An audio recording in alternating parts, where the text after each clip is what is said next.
त्रिशप्ता पर्यन्ति विश्वारूपाणि विव्रता वाचस्पतिर्बला तेषां तन्यो अद्य दधातु मे। ओम शांति शांति शांति। ओम नमस्ते जी। वैदिक संस्कृति चैनल पर मैं नवीन मिश्रा, महर्षि दयानंद का शिष्य, आप सभी का स्वागत करता हूँ।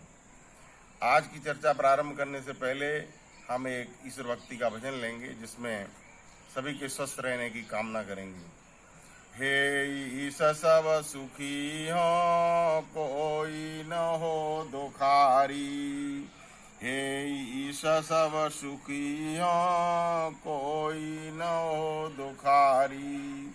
सब हो निरोग भगवन, धन धान्य के भंडारी। सब हो निरोग भगवन, धन धान्य के भंडारी। सब भद्र भाव देखें, सन मार्ग के पथिक हों। सब भद्र भाव देखें, सन मार्ग के पथिक हों। दुखिया न कोई होवै, सृष्टि में प्राणधारी। दुखिया न कोई होवै, सृष्टि में प्राणधारी। हे ईश सब सुखी हो, कोई न हो दुखारी। सब निरोग भगवन, धन धान्य के भंडारी। तो पिछले अंक में हमने कोरोना सहित विभिन्न रोगों से बचने के लिए हम उस परमपिता परमात्मा से जुड़े, जो डॉक्टरों का भी डॉक्टर है, इस पर थोड़ी सी चर्चा की थी। आज हम उसी चर्चा को आगे बढ़ाते हुए कि वो ईश्वर कैसा है, इस संबंध में विचार करेंगे, और इसके अगले अंक में उसकी साधना कैसे करें, इस पर थोड़ा बताया जाएगा। और उसके बाद फिर वात, पित्त, कफ आदि रोगों से बचने के लिए आयुर्वेद में क्या क्या उपाय हैं, उन पर चर्चा की जाएगी। आसनों के माध्यम से, प्राणायाम के माध्यम से हम किस तरह से वात, पित्त, कफ इनसे संबंधित रोगों से बच सकते हैं, इस संबंध में अगले अंकों में विस्तार से चर्चा की जाएगी। तो आज हम ये जानेंगे वो परमपिता परमात्मा कैसा है। ईश्वर के गुण अनंत हैं। अनंत गुणों का बखान एक अल्पज्य जीवात्मा कभी नहीं कर सकता। फिर भी हम थोड़े से 2-3 गुणों की चर्चा करेंगे। ईश्वर के विषय में कहा जाता है कि वो परमपिता परमात्मा सच्चिदानंद है। श्री दयानंद ने आर्य समाज के द्वितीय नियम में ईश्वर के 22 गुणों को बताते हुए कहा है, ईश्वर सच्चिदानंद स्वरूप, निराकार, सर्वशक्तिमान, दयालु, अजन्मा, अनंत, निर्विकार, अनादि, अनुपम, सर्वाधार, सर्वेश्वर, सर्वव्यापक, सर्वांतर्यामी, अजर, अमर, अभय, नित्य, पवित्र और सृष्टि करता है। इतने सभी गुणों की चर्चा में तो बहुत समय लगेगा। तो इसमें जो प्रारंभ में बताया कि ईश्वर सच्चिदानंद स्वरूप, तो सच्चिद और आनंद स्वरूप, इस पर आज थोड़ी सी चर्चा करेंगे। परमपिता परमात्मा के 3 गुण हैं। वो सत है, अर्थात उसकी सत्ता है। चेतन है, निर्जीव नहीं है वो, और आनंद स्वरूप है। जिस तरह से इस संसार में जीव की सत्ता है, 3 सत्ताएं अनादि हैं, ईश्वर, जीव और प्रकृति। ईश्वर सच्चिदानंद है, हम सभी जीव आत्मा सत और चित हैं। सत्ता भी है और चेतनता भी ग्रहण किए हुए हैं, और प्रकृति की केवल सत्ता है। तो जब हम एक तरफ प्रकृति है और एक तरफ ईश्वर है, जब हम जीवात्मा बीच में हैं, जब हम प्रकृति की तरफ मुड़ते हैं, ईश्वर को छोड़ देते हैं, भूल जाते हैं, तो ईश्वर का जो आनंद स्वरूप है उससे हम वंचित हो जाते हैं। और यही कारण है फिर हम अनेक रोगों से घिर जाते हैं। और इधर प्रकृति की जड़ की पूजा करने से हमारी जो चेतनता है वो भी समाप्त हो जाती है। तो हम परमपिता परमात्मा से जुड़ें। वो परमपिता परमात्मा सच्चिदानंद स्वरूप है, उसकी सत्ता है। कुछ लोग कह सकते हैं कि वो निराकार है, तो उसकी सत्ता को हम कैसे माने? निराकार होना ही तो उसकी सत्ता का बहुत बड़ा प्रमाण है। उसकी सत्ता का सबसे बड़ा प्रमाण है कि संसार और हम और आप जो सत्ता में है वो उसकी सत्ता के कारण दिख रहे हैं, क्योंकि संसार जिस रूप में है उसमें वो परमपिता परमात्मा उसको इस रूप में लाया है। नहीं तो इस सृष्टि से पूर्व 4 अरब 32 करोड़ वर्ष की प्रलय थी। प्रलय में सभी जीवात्मा मूर्छित अवस्था में पड़े थे और प्रकृति अपने मूल रूप में थी, सत्व रज और तम के रूप में। अंधकार छाया हुआ उस समय भी परमपिता परमात्मा की सत्ता थी। हिरण्यगर्भा समवर्तताग्रे भूतस्य जाता पतिरेके आसी। उस समय उस परमपिता परमात्मा उस समय भी था। तो परमपिता परमात्मा की सत्ता है, इसके विषय में एक बहुत बड़े सन्यासी हुए हैं, ऋषि दयानंद के शिष्य, आर्य समाज के सन्यासी डॉक्टर सत्यप्रकाश जी सरस्वती, जो इलाहाबाद में केमिस्ट्री विभाग में वहाँ पर प्रोफेसर थे। वो एकमात्र वैज्ञानिक थे जो आज़ादी की लड़ाई में जेल में भी गए थे। आर्य समाज को इस बात का सौभाग्य प्राप्त है कि उसका एक सन्यासी जो वैज्ञानिक होते हुए भी जेल में गया था और आज़ादी की लड़ाई लड़ी थी। तो मैं बता रहा था, डॉक्टर स्वामी सत्यप्रकाश जी सरस्वती ने एक जगह कहा है कि मैं ईश्वर की सत्ता को इसलिए मानता हूँ कि संसार के प्रत्येक पदार्थ में गति है। गति का होना उस परमपिता परमात्मा की सत्ता का सबसे बड़ा प्रमाण है, क्योंकि ये बात न्यूटन ने भी कही है कि जो वस्तु जिस स्थिति में है उसी में रहेगी। यदि गतिशील है तो गतिशील ही रहेगी और स्थिर है तो स्थिर ही रहेगी, जब तक उस पर कोई बाह्य बल न लगाया जाए। लेकिन याद रखिए, उस गतिशील वस्तु को गति में लाया कौन है? कारण का भी कारण क्या है? तो वो परमपिता परमात्मा है। आप कहेंगे हर एक वस्तु में गति कैसे है? तो देखिए, कहाँ गति नहीं है। बचपन में बालक होता है, बालक से वो जवान होता है, जवान से वृद्धावस्था को प्राप्त होता है, यानी शरीर में भी गति है, प्रतिक्षण परिवर्तन हो रहा है। 3 काम इस सृष्टि में निरंतर हो रहे हैं, उत्पत्ति वृद्धि विनाश। हर पदार्थ में पदार्थ की उत्पत्ति होती है, वृद्धि को प्राप्त होता है, विनाश की तरफ जा रहा है। हमारे शरीर के अंदर भी ये प्रक्रियाएं चल रही हैं। कोई जड़ पदार्थ भी यदि आप उठा करके रख दोगे तो वो उस स्थिति में नहीं रहेगा, क्योंकि उसके अंदर 3 काम निरंतर हो रहे हैं। कोई वस्तु पुरानी क्यों हो जाती है? पुरानी होकर गल सड़ क्यों जाती है? क्योंकि ईश्वर की व्यवस्था ये रीति नियम कार्य करता है। उत्पत्ति वृद्धि विनाश, जो पदार्थ उत्पन्न हुआ है वृद्धि को प्राप्त होगा और अंत में विनाश की तरफ जाएगा। जाने कौन विधि गर्भ में रहकर दे कीड़ा बालक बन की, फिर जीवन जवानी आई कहाँ से कमी रही ना यौवन की, फिर बुढ़ापा दे के दिखा दे सबको बनी सो एक दिन बिगड़न की। ये वृद्धावस्था, बचपन, जवानी, बुढ़ापा, ये तो शरीर में एक तरह की गति है। शरीर के अंदर देखो कितनी क्रियाएं चल रही हैं, हर एक में गति है। हम और आप नहीं चला रहे, हमारी ये सांस आ जा रही है, ये परमपिता परमात्मा की व्यवस्था से चल रही है। कान बंद करके आप देखोगे तो शरीर के अंदर एक कारखाना चल रहा है, सारी क्रियाएं अपने आप हो रही हैं। ये सब ईश्वर की व्यवस्था से हो रही हैं। वैज्ञानिक लोग जो विभिन्न पदार्थों का अध्ययन करते हैं, सूक्ष्म परतम पदार्थ, इलेक्ट्रॉन, प्रोटॉन, न्यूट्रॉन के बारे में यदि आप जानेंगे तो वो भी गति में है। एक छोटे से छोटा कण परमाणु, उसके अंदर भी गति हो रही।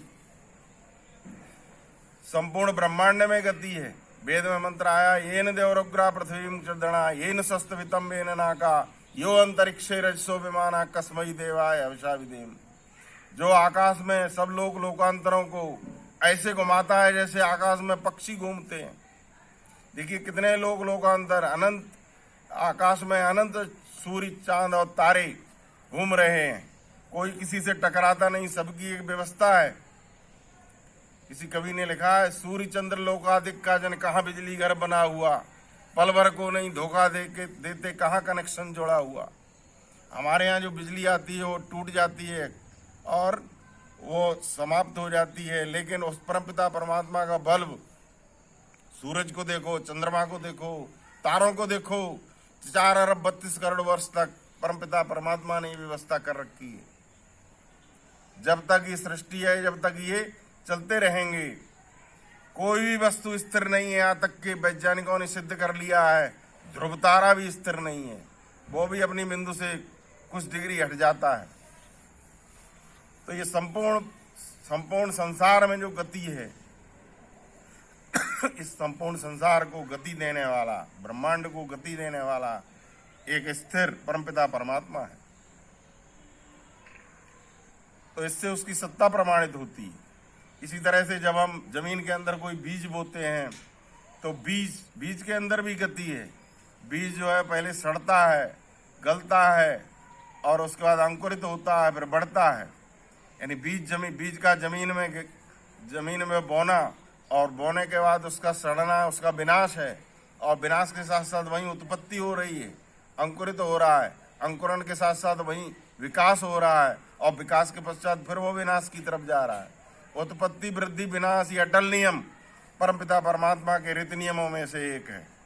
तो ये सब नियम उस सत्ता के कारण प्रमाणित हो रहे हैं। इसलिए ईश्वर की सत्ता है। संपूर्ण ब्रह्मांड को कौन चला रहा है? एक छोटा सा चश्मा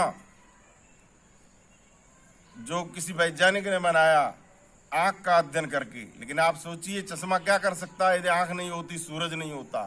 तो सूरज को बनाने वाला परमपिता परमात्मा है। यदि वो सत्ता अचेतन होती, उसमें चेतनता नहीं होती, एक चश्मा बनाने वाला भी सजीव चाहिए।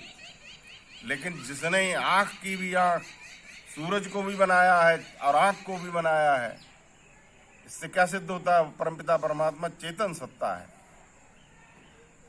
सर्वव्यापक है, सब जगह है और निराकार चेतन सत्ता है। साकार होकर के कुछ लोग सोचते हैं वो अवतार लेकर के आएगा और फिर जो राक्षस है उनको मारेगा, चल करके जाएगा। ये चल करके जाना उस परमपिता परमात्मा का बड़प्पन नहीं, ये तो कमजोरी है।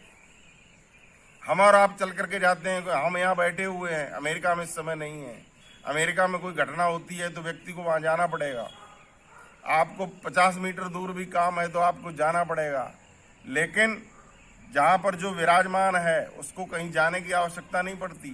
शरीर के अंदर जीवात्मा है, शरीर की सभी चेष्टाएं शरीर के अंदर स्वतः हो रही जीवात्मा के कारण। यदि आप अपनी जीव को हिलाना चाहें तो उसमें हाथ नहीं लगाना पड़ता, क्योंकि अंदर जीवात्मा है। शरीर की कोई भी चेष्टा करना चाहे तो उस जीवात्मा के द्वारा हो रही है। इसी तरह परमपिता परमात्मा इस संसार में, इस ब्रह्मांड में, कण कण में व्याप्त है। जहां भी उसको कोई क्रिया करनी होगी तो जाने की आवश्यकता नहीं है। कई बार हम सोचते हैं कि हम कार में चलते हैं तो बड़प्पन नहीं, बड़प्पन नहीं, मनुष्य की कमजोरी है। क्योंकि मनुष्य वहां जाने के लिए कार का प्रयोग करता है। परमपिता परमात्मा को वहां जाने के लिए कार की आवश्यकता नहीं हो, तो वहां विराजमान है पहले से। कार होना या पैरों से चल के जाना ये कमजोरी है हमारी। परमपिता परमात्मा जैसे घर के अंदर आप बैठे हुए हैं तो घर में कोई वस्तु चाहिए तो आप तुरंत उठा करके ले आएंगे पैदल जा करके, यानी छोटे साधन पैरों के बल पर भी जा सकते हैं। पास में ही रखी है तो हाथ से उठा कर ले सकते हैं। जितनी दूर है आपको कार और हवाई जहाज का प्रयोग करना पड़ेगा। लेकिन परमपिता परमात्मा के लिए कोई वस्तु दूर नहीं है। वेद में उसके विषय में आया है, तदैरे तन्नैरे तद दूरे तदंत के तदंतरस्य सर्वस्य तत्सर्वास्वायता। वो चलता हुआ सा पता चलता है, क्योंकि जहां भी आप जाओगे वहां विद्यमान मिलेगा और चलता भी नहीं है। वो सबके अंदर भी है और बाहर भी है, सबके मनों का प्रेरक है। तदैरे तन्नैरे तद दूरे, सबसे बहुत दूर भी है। दूर इसलिए है कि हम उसको जानते नहीं हैं, और जानने के पश्चात उससे पास कोई है ही नहीं, क्योंकि वो जीवात्मा के अंदर भी विराजमान है। तो ऐसे ईश्वर की चेतन सत्ता को हम जाने। और अंत में उसका एक तीसरा गुण जिसकी हम चर्चा करेंगे वो है आनंद। परमपिता परमात्मा का आनंद ये बहुत बड़ा गुण है। यदि हमने ईश्वर के नजदीक आकर के ईश्वर की साधना करके उसके आनंद के स्वरूप का लाभ ले लिया तो फिर समस्त रोगों का निदान हो जाएगा। क्योंकि जहाँ आनंद है वहाँ न सुख है न दुख है, वहाँ ये क्रियाएं समाप्त हो जाती हैं। क्योंकि आनंद जहाँ है वहाँ सुख दुख नहीं है, और जब सुख दुख नहीं है तो फिर कोई रोग भी नहीं है। तो परमपिता परमात्मा का आनंद इस जीवात्मा को विभिन्न स्थितियों में होता है। जीवात्मा की जो स्थितियां हैं वो जागृत, स्वप्न और सुसुप्ति तुरीय ये अवस्थाएं मानी गई। इस समय जैसे हम लोग जागृत अवस्था में हैं, जाग रहे हैं, अपने काम कर रहे हैं, जीवात्मा शरीर के अंदर विराजमान है। इसी तरह से एक स्वप्न अवस्था होती है जिस समय न हम जाग रहे होते हैं, मतलब शरीर तो शिथिल पड़ा हुआ है और मन चलायमान है उसको स्वप्न अवस्था कहते हैं। और एक सुषुप्ति अवस्था होती है जिसमें मन का कनेक्शन भी इंद्रियों से हट जाता है। उस समय शरीर भी सो रहा होता है, मन का कनेक्शन इंद्रियों से टूट जाता है, जीवात्मा पूरी तरह से परमपिता परमात्मा के सानिध्य में होता है, उसको कहते हैं सुषुप्ति अवस्था। ये परमपिता परमात्मा ने हम सभी जीवात्माओं को, सभी पशु पक्षियों को एक तरह से कहना चाहिए उसने गिफ्ट के रूप में, अनुदान के रूप में दे रखी है कि आप इस सुषुप्ति अवस्था को प्राप्त करके हमारे बारे में जानिए कि हमारा आनंद कितना बड़ा है। जब व्यक्ति गहरी निद्रा में सोकर के उठता है तो उसके बाद उसको जो आनंद की अनुभूति होती है वो विशेष होती है। शरीर में कोई रोग भी रहा हो, यदि उस समय गहरी निद्रा उसको आती है तो उस रोग में भी कमी आती है, याद रखिए। क्यों? क्योंकि परमपिता परमात्मा की सानिध्य में चला जाता है जीवात्मा। उस समय मन और इंद्रियों का संपर्क पूरी तरह टूट जाता है, केवल हमारे प्राण जागते रहते हैं, प्राण चलते रहते हैं, श्वास आता जाता रहता है। ईश्वर की व्यवस्था से वो चेतन सत्ता है, लेकिन जीवात्मा उस समय सुषुप्ति अवस्था में होती है। तो गहरी निद्रा आना ये बहुत बड़ा ईश्वर का वरदान है। ये भी यदि हम गलत रास्ते पे चलते हैं तो इससे भी वंचित हो जाते हैं। तो जागृत, स्वप्न, सुषुप्त, तुरी अवस्था जो है वो समाधि की अवस्था होती है। ये शरीर हमको मिला हुआ है परमपिता परमात्मा की वजह से, जिसमें हम उस तुरी अवस्था को प्राप्त करें, परमात्मा के नजदीक जाएं, ध्यान अवस्थित होकर के उसके आनंद की प्राप्ति करें। नहीं तो हमारे और दूसरे पशु पक्षियों के जीवन में कोई अंतर नहीं है।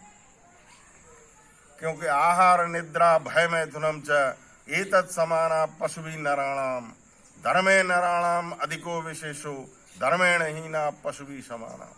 आहार निद्रा भय और मैथुन ये तो पशुओं में भी देखने में आता है।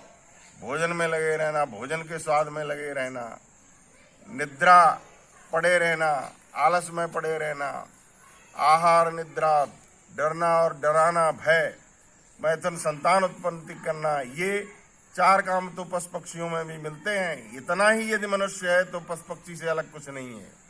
लेकिन मनुष्य जीवन परमपिता परमात्मा ने इसलिए नहीं दिया है कि पशु पक्षियों की तरह आकर के इस जीवन में समय बिता करके चले जाएं। जीवन का अंतिम लक्ष्य है धर्म, अर्थ और काम मोक्ष। मोक्ष का अर्थ है उस परमपिता परमात्मा की प्राप्ति, परमपिता परमात्मा के आनंद की प्राप्ति। और वो कैसे होगी? वो समाधि अवस्था में होगी। वो आनंद जो कि हमने सुषुप्ति अवस्था में लिया था, परमपिता परमात्मा ने जिस आनंद के विषय में सुषुप्ति अवस्था हम सबको दे करके ये बताया था कि हमारा आनंद इस तरह का है, उस आनंद को जब जागृत अवस्था में योगी लोग ईश्वर की समाधि अवस्था में जब प्राप्त करते हैं तो वो जो होता है वो ईश्वर का आनंद की प्राप्ति इस जागृत अवस्था में होती है। वो तुरीय अवस्था जीव की कही जाती है। तो उस आनंद को यदि हम प्राप्त करेंगे तो जिस तरह से भोजन से, अच्छे भोजन से, उसी तरह से अच्छी नींद से जिस तरह से रोग दूर होते हैं, उसी तरह से यदि परमपिता परमात्मा के सानिध्य में यदि हम जाएंगे, उसके आनंद में यदि हम मग्न होंगे तो देखिए जिस तरह से कोई लोहा है, लोहे को मैंने गर्म किया, आग में डाल दिया और काफ़ी गर्म तपाने के पश्चात थोड़ी देर के पश्चात आप देखेंगे तो लोहा अग्नि में हो जाता है, क्योंकि अग्नि के गुण उसमें आ जाते हैं। इसी तरह से जब जीवात्मा परमात्मा के अंदर डूबता है, परमात्मा के आनंद में मग्न होता है, तो परमपिता परमात्मा उसे अपना आनंद दे करके आनंदित कर देता है। उसके सारे रोग, भय आज सब नष्ट हो जाते हैं। सुख दुख किसी तरह का आभास नहीं रहता। जब उसको सुख दुख का आभास नहीं, आनंदमय होता है, तो उसमें रोग का तो कोई प्रश्न ही नहीं। इसलिए परमपिता परमात्मा जो है वो डॉक्टरों का भी डॉक्टर है, सारे रोगों का वो निदान करता है। करेगा कब? जब उसकी सुषुप्ति अवस्था का भी हम आनंद लें और उसकी जो जीवात्मा की तुरीय अवस्था है, समाधि अवस्था है, उसकी तरफ भी हम बढ़े, पुरुषार्थ करें। योग दर्शन में जिसके लिए पुरुषार्थ करने के लिए चर्चा की गई है, तो उसके विषय में हम थोड़ा जानें। अगले अंक में हम ईश्वर का ध्यान कैसे करेंगे, इसकी एक सरल विधि बताने का प्रयास करेंगे। आज हमने इतना ही, और ये अंक यदि आपको अच्छा लगा हो तो इससे जुड़ने के लिए इस वीडियो को लाइक और सब्सक्राइब अवश्य करें। जिससे आपको इस तरह के वीडियो मिलते रहेंगे। अगले अंक में ईश्वर के ध्यान के बारे में बता करके फिर उससे अगले अंकों में आसन प्राणायाम के द्वारा किस तरह से हम विभिन्न रोगों से बचेंगे, इसके संबंध में चर्चा की जाएगी। इन्हीं शब्दों के साथ मैं अपनी वाणी को विराम देता हूँ। ओम शम।